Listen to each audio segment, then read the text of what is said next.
Halo penonton, gimana hari ini? Siang ngantuk tapi kalau malam gak bisa tidur? Hahaha, sama kayak saya.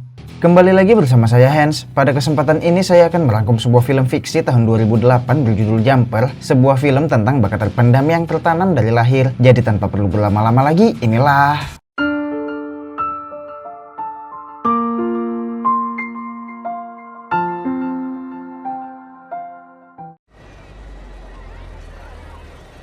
cerita. Diawali dengan memperlihatkan seorang pemuda bernama David Rush tidak pakai kuker yang menjelaskan bahwa dirinya mampu berpindah-pindah tempat secara instan atau bahasa lainnya yaitu teleportasi. Coffee in Paris, surfed the Maldives. I took a little nap. I could go on, but all I'm saying is I'm standing on top. Beralih ke 8 tahun silam, di mana ini merupakan awal mula David kecil menyadari kekuatan teleportasinya, yang pada saat itu David sedang memberikan sebuah snowball kepada gadis pujaan hatinya bernama Millie. Ini wajahnya, yang tiba-tiba datanglah bocah Badung bernama Mark. Ini congornya merusak suasana tersebut.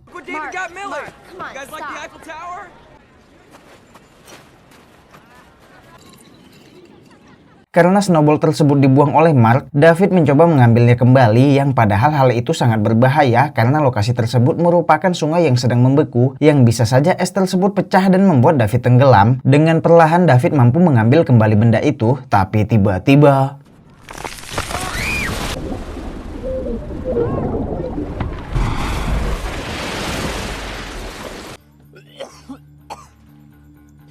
entah bagaimana caranya David berpindah ke sebuah perpustakaan yang sampai membuat perpustakaan tersebut basah, yang hal ini menandakan bahwa tenggelamnya David barusan bukanlah sekedar mimpi belaka. Bingung dengan apa yang terjadi, David pun memutuskan untuk pulang ke rumahnya. Home sweet home. Di rumah David hanya tinggal bersama ayahnya yang bernama William Rush. Ini congornya. Sedangkan sang ibu pergi meninggalkan David. Belum meninggal, tapi pergi begitu saja sedari David berumur 5 tahun. Dan karena pulangnya David membuat lantai rumah menjadi basah, sang ayah menyuruh David untuk mengepel lantai tersebut dan Down here, get a mop and clean this crap up. Open the door.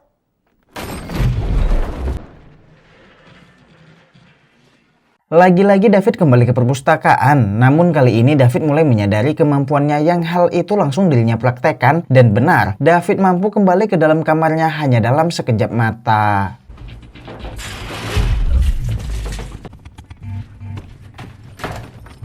Setelah yakin atas kemampuan teleportasi tersebut, David memutuskan untuk hidup bebas, di mana pemikiran liar ini David dapatkan karena ibunya yang dahulu pergi begitu saja, sehingga dirinya termotivasi untuk mengikuti jejak sang ibu pergi dari rumah. And that's when it occurred to me. This thing that could run away. So could I. Di sisi lain, Millie yang tengah bersedih karena David tak kunjung ditemukan, tiba-tiba mendengar suara dari luar rumahnya, yang di saat Millie mencoba mengecek, di sana telah ada snowball yang membuat Millie menyadari bahwa David masih hidup. Kembali ke David yang memulai perjalanan hidupnya dengan pergi jauh dan memutuskan untuk tinggal di sebuah hotel murah, yang keesokan harinya David terus melatih kemampuan teleportasinya. Di sini David semakin memahami bahwa teleportasi tersebut bekerja jika lokasi tujuannya dipikirkan dengan jelas, entah itu karena pernah dikunjungi ataupun dengan cara melihat gambar dan membayangkannya.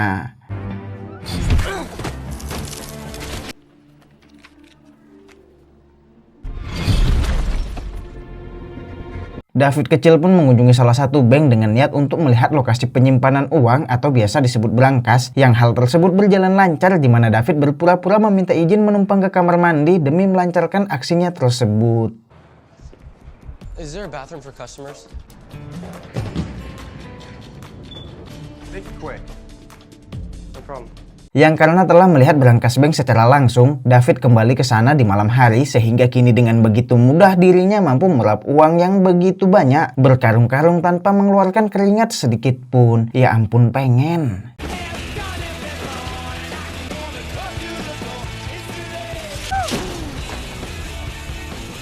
Akibat perampokan bank yang dilakukan oleh David, kini salah satu anggota NSA bernama Roland, ini lainnya, mencoba menyelidiki kasus ini, yang di sini terlihat bahwa Roland seperti mengetahui tentang sesuatu, di mana dirinya tidak kaget sama sekali atas insiden perampokan di dalam brankas tanpa membuka pintu brankasnya.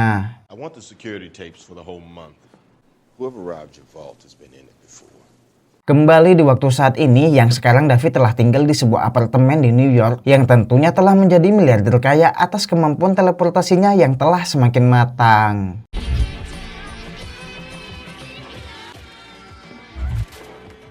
Afternoon, Mr. Annabella.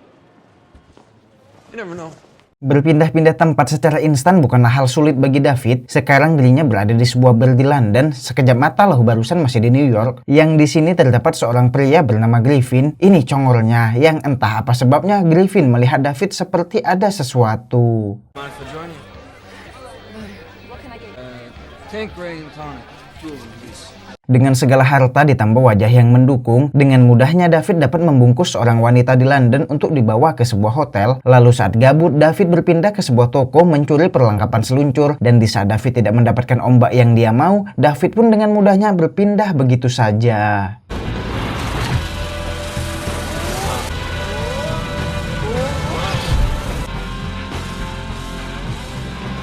Sementara itu, kita akan diperlihatkan Roland menangkap orang yang memiliki kemampuan seperti David, yang ternyata Roland merupakan organisasi bernama Paladin, sedangkan identitas NSA yang kita lihat sebelumnya hanyalah sebuah samaran, di mana para Paladin ini bertugas untuk melenyapkan semua orang yang memiliki kemampuan teleportasi yang mereka sebut sebagai jumper, dalam bahasa Indonesia artinya pelompat, yang untuk menangkap seorang jumper, Paladin menggunakan sebuah alat khusus bertenaga listrik, dan untuk membunuhnya menggunakan pisau khusus yang tentunya juga bertenaga listrik.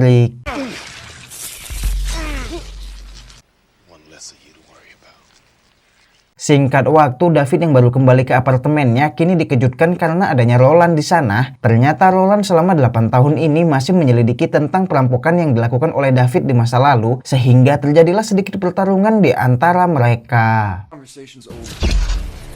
This conversation.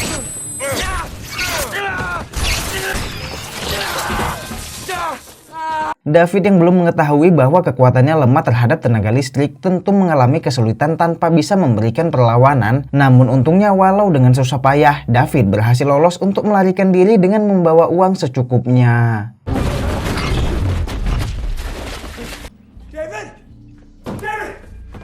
David yang melompat ke rumah aslinya menimbulkan suara berisik, sehingga sang ayah kini mencoba memastikan apakah dirinya berhalusinasi atau tidak, karena memang semenjak 8 tahun lalu, sang ayah pun belum pernah bertemu lagi dengan David. Dan dengan rasa tidak berdosanya, David tanpa bertatap wajah mengatakan bahwa sang ayah tidak berhalusinasi, lalu pergi menghilang begitu saja. Astagfirullah, anak durhaka. I don't know if I'm going crazy here or not. Not crazy. Keesokan harinya, David mencoba mencari keberadaan Millie dengan bertanya ke salah satu teman sekolahnya dulu, sehingga ditemukan jawaban bahwa saat ini Millie telah bekerja di sebuah bar yang tanpa membuang waktu, David langsung mengunjungi bar tempat Millie bekerja.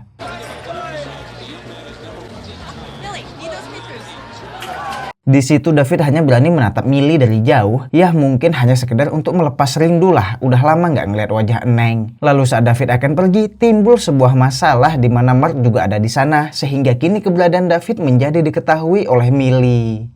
David.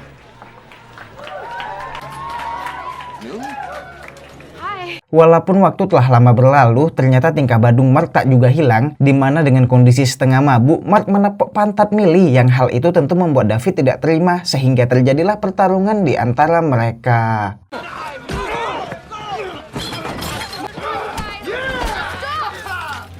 David pun membawa Mark melompat ke lokasi bank yang pernah dirampoknya, yang atas kejadian ini membuat Mark terkaget dan menjadi ketakutan, lalu David meninggalkan Mark begitu saja.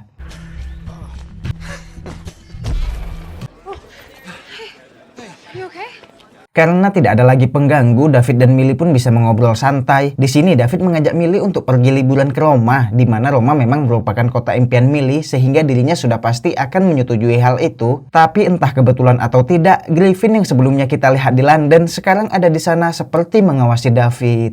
You're asking me to go to Rome?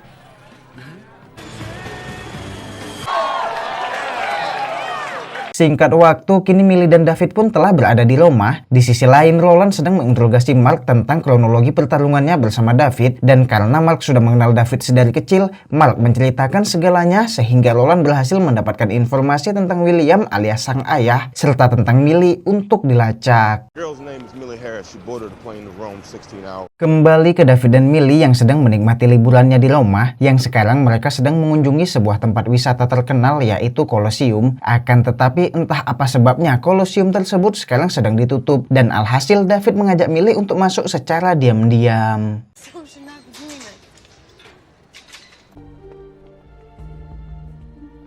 Tak cukup puas dengan hanya melihat-lihat dari atas, mereka berdua pun turun ke bawah. Tetapi karena pintu di bawah tertutup, David menyuruh agar Millie menunggu sejenak karena dirinya akan mencari sebuah jalan lain.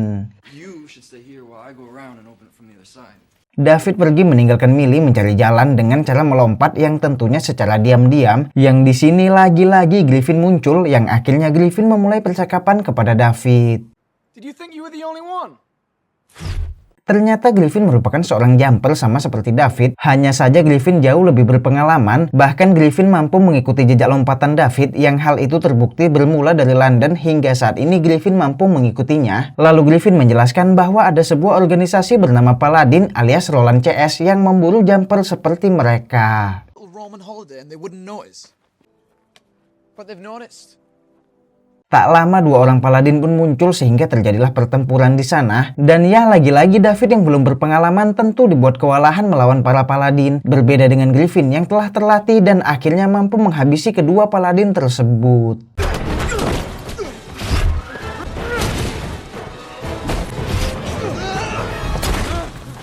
Griffin pergi membawa seorang paladin ke markas persembunyiannya, yang tanpa sadar kini David juga telah mampu mengikuti Griffin melalui jejak lompatan yang Griffin ciptakan.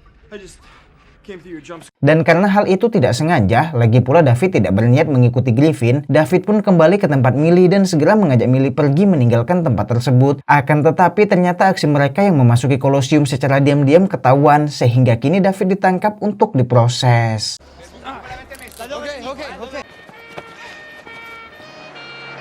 Di kantor David diinterogasi atas hilangnya mayat seorang paladin yang tadi dibawa oleh Griffin. Tapi karena memang bukan David yang membawanya, akhirnya petugas itu pun bisa mengerti. Dan di saat petugas itu keluar sejenak, tiba-tiba ibu David yang bernama Mary, ini wajahnya, muncul tanpa rasa bersalah setelah meninggalkan anaknya sedari umur 5 tahun. Di sini sang ibu memberikan sebuah kunci untuk David meloloskan diri dan... 20 seconds, David.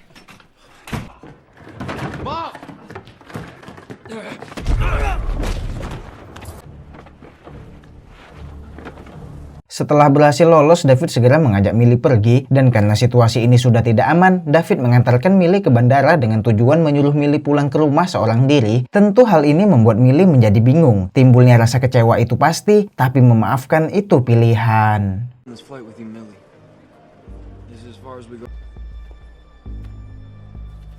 Di sisi lain, Roland kini mendatangi ayah David alias William. Di sini Roland menginterogasi William mengenai David, tetapi seperti yang kita tahu bahwa William sendiri juga telah 8 tahun tidak pernah melihat David. Akhirnya Roland tidak mendapatkan petunjuk apa-apa. When's the last time you saw your son? 8 years ago.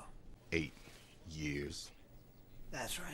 Kembali ke David yang kini menemui Griffin untuk menanyai tentang siapa Paladin serta apa tujuannya. Lalu Griffin menjawab bahwa Paladin hanya ingin para jumper mati, dan untuk itu semua Paladin tidak akan segan-segan membunuh setiap orang terdekat dari jumper. Position, witch hunts, that was them. That little girlfriend you're traipsing around, they're dead. All of them. Mengetahui tentang hal itu, David langsung mengunjungi sang ayah yang ternyata benar. Kini William telah tewas tak bernyawa. Lalu David segera menemui Mark, sehingga David mengetahui bahwa Mark lah orang yang telah menceritakan semua tentang David saat diinterogasi oleh Roland. Dan kini David juga menyadari bahwa Millie akan menjadi target selanjutnya dari Paladin. I know you told him about home, alright? I know Everything. Why? What are you? David pun kembali menemui Griffin dan meminta bantuan untuk mencari keberadaan Roland, di mana David hanya memiliki sisa waktu 8 jam sebelum pesawat Millie mendarat, karena jika saja David telat, maka kita sudah tahu apa yang akan terjadi kepada Millie. I only got 8 hours. 8 hours? Girl, her flight. Forget it. Forget Roland. David mengajak Griff agar bekerja sama sebagai tim, tetapi Griff menolak hal itu dan malah meninggalkan David pergi begitu saja. Tak menyerah, dengan penuh semangat bucin, David terus mengikuti Griff berpindah-pindah demi mendapatkan sebuah jawaban.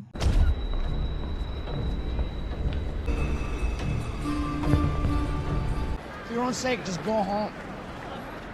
Dengan sedikit mengurangi keegoisan, David pun mengikuti Griff untuk bersenang-senang dengan mencuri mobil dan menikmati suasana. Dan setelah melakukan perjalanan panjang, David menjelaskan bahwa saat ini pesawat Millie akan segera mendarat, sehingga David memohon agar Griff mau bekerja sama dengannya untuk kali ini saja. Save her, kill him, you know? We're done. Mereka pun segera melompat ke bandara yang ternyata David salah mengenai jadwal penerbangan Millie, di mana sebenarnya Millie telah mendarat 1 jam yang lalu, sehingga kini mereka memutuskan untuk membagi tugas. David akan mencari Millie di rumahnya, sedangkan Griff akan pulang ke markas untuk mempersiapkan senjata. You go find her. I'm gonna arm up. Meet me back at the let. Tanpa sopan, David langsung masuk ke kamar Millie yang tentu hal ini membuat Millie merasa kaget dan risih. Tak lama David melihat Roland juga telah tiba di bawah, sehingga terpaksa kini David menunjukkan kemampuannya kepada Millie agar Millie bisa mengerti situasi rumit yang sedang terjadi. Millie, I'm sorry. Millie yang bingung mencoba berlari, tapi David segera membawanya ke markas Griff yang hal ini merupakan kesalahan besar yang dilakukan David. Karena tanpa dirinya sadar, Roland CS memiliki alat pembuka jejak portal yang sekarang berhasil mengikuti mereka.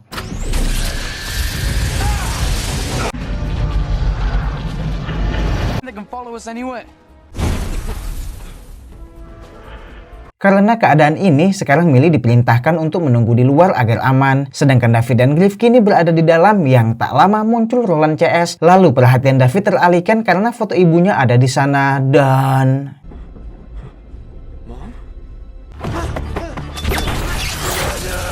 Lagi-lagi David yang amatir terlalu mudah ditangkap dan akan dibunuh oleh Roland. Tapi untungnya Griff muncul membakar anak buah Roland yang hal ini pun membuat Roland terpaksa melawan Griff terlebih dahulu.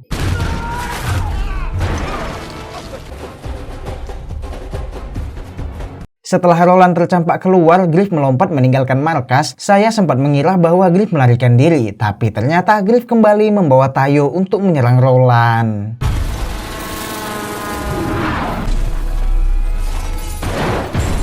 Millie berniat menolong David, tapi Roland yang masih selamat kini berniat menyerang Millie yang tiba-tiba Griff kembali muncul menembakkan api sehingga Roland harus melarikan diri kembali ke dalam portal yang hal itu langsung disusul oleh Griff.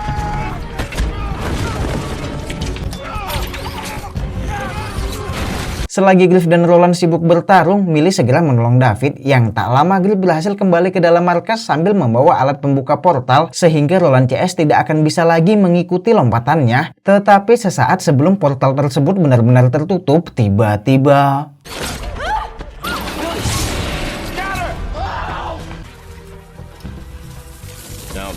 Dengan tarikan acak, Roland CS berhasil menangkap Millie dan menjadikannya sebagai sandera. Sementara itu, Griff sedang menyiapkan sebuah bom dengan tujuan meledakkan pasukan Roland. Tetapi karena Millie ada di sana, tentu David tidak menyetujui rencana Griff dan David langsung membawa bom itu pergi. Came to my house and killed my parents. Terjadilah pertarungan antar negara di antara mereka, di mana yang awalnya mereka saling memperebutkan bom, kini berubah menjadi saling memperebutkan remote pemicunya. Give me the detonator, David! Sorry, Griffin!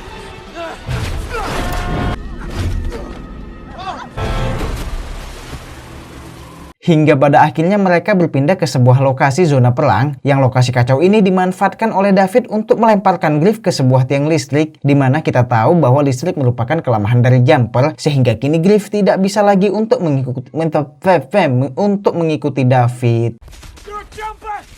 You don't save the girl! Get me down, David! You do this alone! Dengan nekat David mengunjungi Millie yang sampai di sana David langsung diserang oleh Roland CS. Tapi disinilah letak keajaiban semangat bucin karena sekarang David memiliki sebuah kekuatan besar yang entah dari mana, di mana David mampu memindahkan kamar tersebut.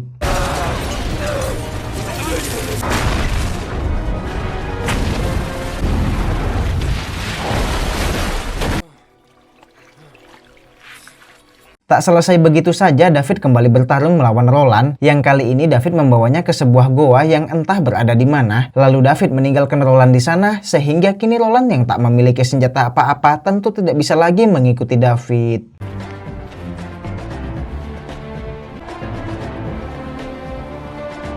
Singkat waktu, kini David mengunjungi rumah ibunya untuk menanyakan kenapa ibunya meninggalkannya, dan waktu itu kenapa tiba-tiba muncul begitu saja lalu juga pergi lagi begitu saja. Yang ternyata ibu David merupakan seorang paladin, dan sang ibu telah mengetahui bahwa David sedari kecil merupakan seorang jumper, sehingga sang ibu terpaksa meninggalkan David karena tak sampai hati untuk membunuh anaknya sendiri. I only had two choices. Kill you. So I'm a jumper. You're a paladin. Did what I had to do. Meski sedikit sakit, tapi David menjadi lega atas jawaban dari semua kenyataan ini. Ditambah tidak ada lagi Roland yang selalu mengganggu. Kini David memutuskan untuk melanjutkan hidupnya bersama Millie. Where do you wanna go? Surprise.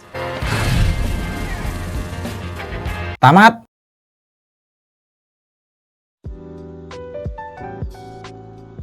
Dan setelah melihat David dan Millie yang bertamasya ke Roma, mengingatkan saya kepada kata pepatah yang berbunyi banyak jalan menuju Roma, sehingga pesan yang bisa kita ambil adalah banyak jalan untuk mengejar impian, hanya saja kembali lagi bagaimana cara dan seberapa besar tekad kita untuk mewujudkannya. Saya Hans pamit undur diri, dadah!